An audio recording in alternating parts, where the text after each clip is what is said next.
Jiji la Dodoma sasa hivi linatoa fursa kubwa sana kwa wawekezaji, kwa wananchi wa Dodoma, na sio tu wananchi wa Dodoma, hata wananchi kutoka maeneo mengine ya nchi yetu na wawekezaji kutoka nje, kwa sababu ya uwepo wa makao makuu na wenyewe kuwa kama mji mkuu.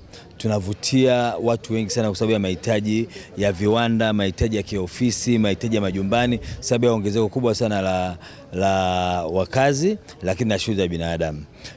Maeneo mengi sana ambayo tunaangalia kwenye jiji letu sasa hivi ni fursa za biashara kwa wafanyabiashara wetu, especially miradi ya ubia kati ya sekta binafsi na serikali, lakini vile vile kwenye kukamilisha au kutekeleza dhana ya ushirikishaji wa Tanzania kiuchumi, local content. Tunahamasisha Watanzania wanaokuja Dodoma au wawekezaji wowote waangalie vile vile uwezekano katika fursa mbalimbali za kuwashirikisha wana Dodoma, wajasiriamali na wafanyabiashara waliopo Dodoma kwenye kuwekeza.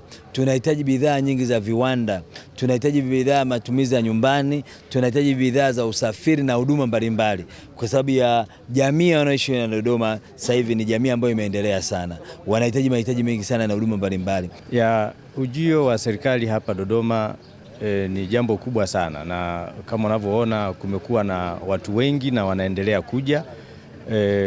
Miundombinu serikali imeweka, kwa mfano SGR imeleta mpaka bandari kavu, unaona uwanja wa ndege unajengwa. Vyote hivi vinafanya iwe rahisi kwa sekta binafsi kuleta malighafi au kuleta bidhaa na vile vile kusafirisha kutoka nje kwenda nje ya nchi. Na uwepo wa watu wengi kwa sekta binafsi ni fursa kubwa sana, hasa kwenye chakula. Kwa unapoona watu wengi, sisi tunachukulia ni matumbo mengi yamekuja, kuna chakula itahitajika vitoweo, wafugaji wa kuku, ng'ombe, mbuzi, wote hao ni biashara tunafanya.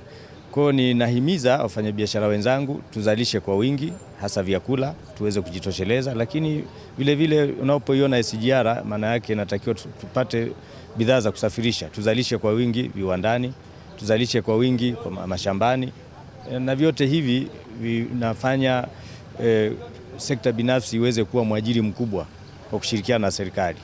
Kwa hiyo serikali inapoweka miundombinu, sisi wafanyabiashara tunajiandaa vile vile kutengeneza ajira kwa ndugu zetu, vijana wetu wanamaliza vyuo vikuu wako wengi sana. Kwa hiyo tunawategemea mazingira mazuri yanayoandaliwa na serikali yawe ni sehemu ya wao kupata ajira, na sisi tunawakaribisha tuweze kuwa katika mazingira ambayo yanafaa zaidi.